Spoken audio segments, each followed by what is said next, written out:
কোরবানির ঈদ সামনে রেখে ব্যস্ত সময় পার করছেন কামারেরা। টুংটাং শব্দে মুখর দেশের বিভিন্ন প্রান্তের কামার পট্টিগুলো। দিনরাত চলছে কর্মযজ্ঞ। এবার দা, বটি, ছুরি, চাপাতির দাম বেড়েছে বলে অভিযোগ ক্রেতাদের। এজন্য লোহা ও কাঁচামালের দাম বৃদ্ধিকে দায়ী করছেন কারিগররা।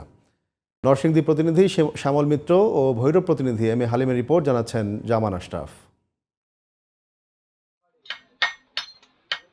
পবিত্র ঈদুল আজহা সামনে রেখে হাতুড়ির টুংটাং শব্দে মুখর নরসিংদীর কামার পল্লীগুলো।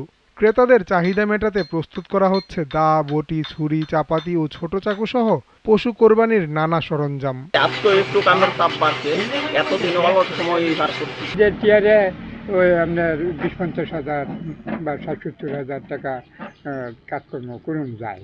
দাও, বডি, ছুরি, কুরবানি জামাল আছে সবই বানায়। সারা বছর মনে করেন পাইকারি টাইকারি অর্ডার মিলাই জিলাই করি, কিন্তু ঈদ আইলে আমাদের কাজ ভালো হয়। ভৈরবেও ব্যস্ত সময় পার করছেন কামারপট্টির কারিগররা।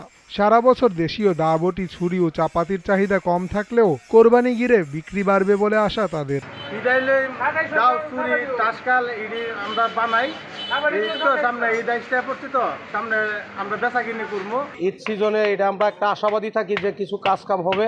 শুধু ঈদ ঘিরেই নয়, কামার শিল্প টিকিয়ে রাখতে কার্যকর উদ্যোগ নেওয়ার আশ্বাস দিয়েছেন বিসিকের এই কর্মকর্তা। কামার শিল্পের উপরে আমাদের একটা স্পেশাল অ্যাসাইনমেন্ট আছে, আমরা প্রোগ্রাম নিচ্ছি।